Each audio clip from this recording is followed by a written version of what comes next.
तो चलिए एक बार फिर से आप सभी का स्वागत है दोस्तों हमारे यूट्यूब चैनल पर। दोस्तों आज के इस वीडियो में बात करने वाले class 12th Hindi elective second chapter की, और चैप्टर का नाम हमारा है गीत गाने दो मुझे।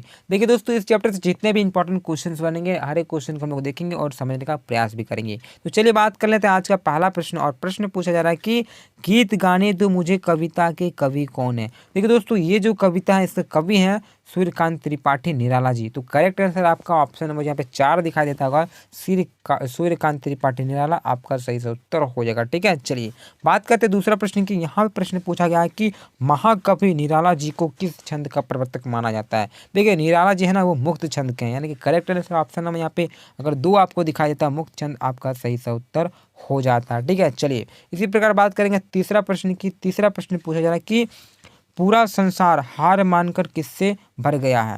तो देखिए दोस्तों, अगर आप चैप्टर पढ़े होंगे तो आपको याद है जहर से। ठीक है, तो करेक्ट आंसर आपका ऑप्शन नंबर यहाँ पे जो 2 दिखाई देता होगा जहर आपका सही से उत्तर हो जाता है। ठीक है, पूरा जो संसार है वो हार मानकर जहर से भर चुका है। चलिए बात करते हैं चौथा प्रश्न की। यहाँ प्रश्न पूछा गया है कि लोग एक दूसरे को किस प्रकार की निगाह से देखते हैं।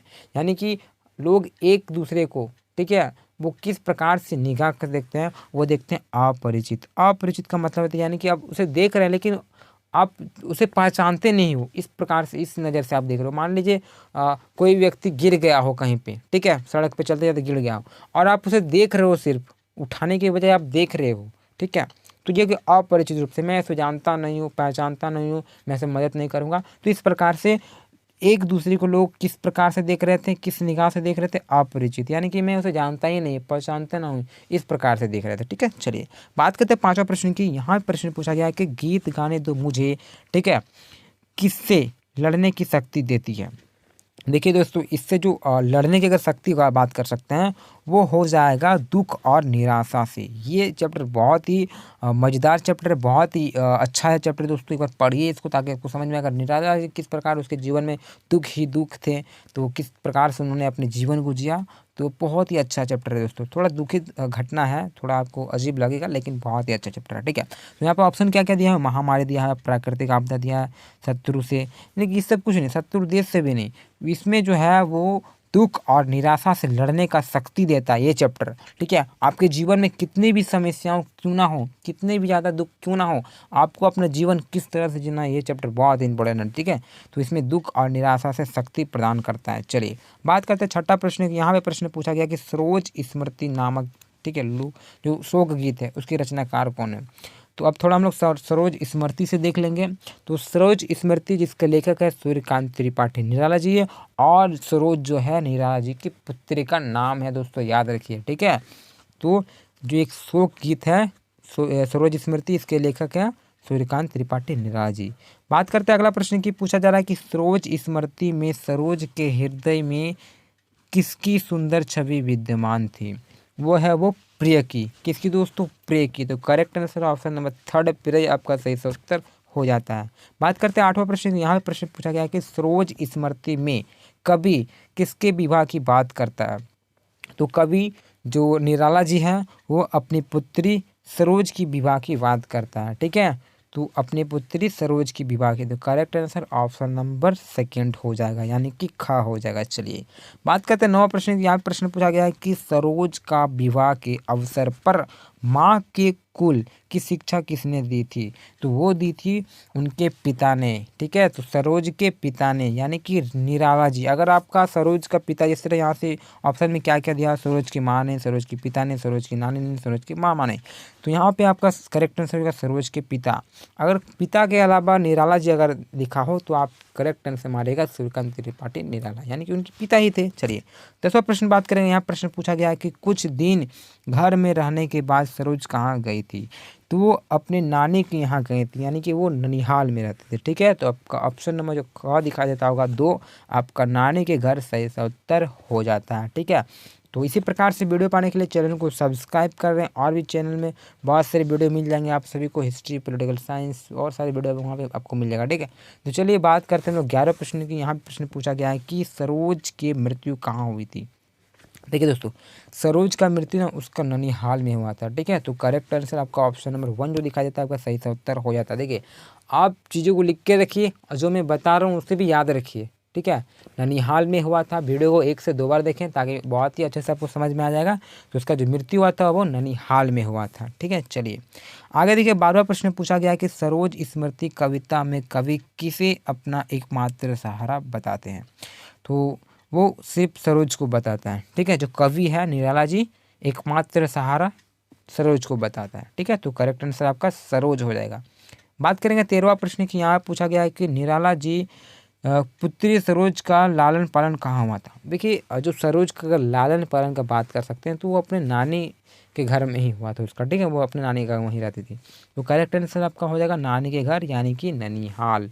ठीक है, तो उनका पुत्री जो थी सरोज उनका लालन पालन कहाँ हुआ था, ननिहाल में हुआ था। तो नानी के घर आपका करेक्ट आंसर ऑप्शन नंबर क। बात करें 14वां प्रश्न। यहाँ प्रश्न पूछा गया कि सरोज को श्रद्धांजलि के रूप में कवि क्या समर्पित करता है। तो श्रद्धांजलि के रूप में जो कवि निराला जी है वो, ठीक है, पुण्य कर्मों का फल वो उनको समर्पित करता है। ठीक है दोस्तों, क्या पुण्य कर्मों का फल। तो करेक्ट आंसर ऑप्शन नंबर 1 हो जाएगा। एक ऑप्शन तो इस तरह से बहुत से रुपये हैं, अनाज है, गीत है, तो इस तरह आपको जो करेक्ट आंसर वही मैं आपको बता दे रहा हूँ। ठीक है, चलिए 15वां प्रश्न है। यहाँ प्रश्न पूछा गया कि निराला अपने हाथों से किसका तर्पण करना चाहते हैं। तो वो अपनी जो पुत्री है सरोज का, यानी करेक्ट आंसर ऑप्शन नंबर जो यहाँ पे ग दिखा देता है सरोज आपका सही सा उत्तर हो जाएगा। देखिए पूरा जो चैप्टर है ना वो सरोज से ही है, तो इसीलिए आपका आंसर आपको सरोज ज़्यादातर लगने वाला है। ठीक है, पत्नी उतनी के बारे में उतना उल्लेख नहीं हुआ है और ननिहाल में उल्लेख हुआ है क्योंकि उनका वहीं पे लालन पालन हुआ इसलिए। ठीक है, तो सरोज के बारे में इस चैप्टर में सारा कुछ है क्योंकि सरोज स्मृति, स्मृति का मतलब ही होता है याद। ठीक है, चलिए 16वां प्रश्न की बात करेंगे। यहाँ पे प्रश्न पूछा जा रहा है कि सरोज स्मृति कविता है। तो सरोज स्मृति है वो एक शोक गीत है, यानी कि करेक्ट आंसर ऑप्शन नंबर यहाँ पे सेकंड दिखता होगा शोक गीत आपका करेक्ट आंसर हो जाता है। शोक का मतलब होता है दुख, है ना दोस्तों। और इस दुख के जो यहाँ पे बता रहे हैं, कौन बता रहे हैं, सूर्यकांत त्रिपाठी निराला जी। तो ये गीत है शोक गीत है। तो आज का अंतिमवां प्रश्न और आखिरी प्रश्न है 17वां नंबर प्रश्न है। क्या प्रश्न पूछा जा रहा है कि कवि निराला स्वयं को भाग्यहीन क्यों कहते हैं। जो निराला जी हैं अपने आप को भाग्यहीन क्यों कहते हैं। तो बहुत ही ज़्यादा इंपॉर्टेंट है और चैप्टर में ये सारी चीज़ें सारे कुछ बहुत ही डीपली तरीके से दिए हुए हैं। तो चीज़ों को पढ़िए आप चैप्टर को ताकि आपको सभी समझ में आ जाए। चलिए मैं बता दे रहा हूँ क्या है कि अपने प्रियजनों की मृत्यु के कारण, देखिए मेन जो कारण था वो बहुत ही दुख में क्यों थे। सबसे मेन कारण था कि उसका जो प्रियजन था जितने भी थे वो उनका मृत्यु हो गया। ठीक है, वो तो हुआ। दूसरा कि सरोज को खो देने के कारण और संघर्षमय जीवन के कारण। तो उनका जो भी फैमिली वगैरह था सबका मृत्यु हो गया था। अब जब वो अकेले पड़ गए, अब क्या उसका जो पुत्री थी उनका भी मृत्यु हो गया और दुख ही दुख उसके जीवन में आने लगा। इसलिए वो अपने आप को भाग्यहीन कहने लगा, यानी कि मैं बहुत ही बुरा हूँ, मैं बहुत ही भागी हूँ, मेरे नसीब होता है ना कि कभी कभी ऐसी घटनाएं होती है तो बोलते हैं कि अरे मेरा तो कुछ यही नहीं है, कुछ भाग्य में लिखा ही नहीं है ना। तो इस प्रकार से बोलते हैं हम लोग। तो वही जो निराला जी अपने आप को कोसते हैं और बोलते हैं कि हम भाग्यहीन हैं। कैसे, क्योंकि उनके जीवन में दुख ही दुख आ रहे हैं और उनके प्रियजन है वो एक एक करके सब सारा कुछ सबका देहांत होते चल रहा है। ठीक है, तो इस प्रकार से हम लोग कुछ ऐसे प्रश्नों को देखें जो कि बहुत ही ज़्यादा इंपॉर्टेंट है और मैंने फर्स्ट चैप्टर बना दिया है। अगर आपने नहीं देखा है तो आप वीडियो में चैनल में जाके वीडियो को देख सकते हो और लिंक मैं डिस्क्रिप्शन में डाल दूंगा, वहाँ से आप देख सकते हो। दोस्तों आप एक काम कीजिए, मेरे टेलीग्राम चैनल को ज्वाइन कर जाएँ, वहाँ पे मैं इन्फॉर्मेशन आपको देता रहता हूँ परीक्षा से लेकर। ठीक है, और एक बात कि आप मुझे अगर फॉलो करना चाहते हो इंस्टा पे तो उसका भी लिंक मैं डिस्क्रिप्शन बॉक्स में डाल दूंगा, वहाँ पर आप मुझे इंस्टा पे फॉलो कर सकते हो और मेरे टेलीग्राम चैनल को ज्वाइन कर रहे हैं। तो चलिए दोस्तों इसी प्रकार से हम लोग नेक्स्ट वीडियो मिलते हैं। जय हिंद, जय भारत।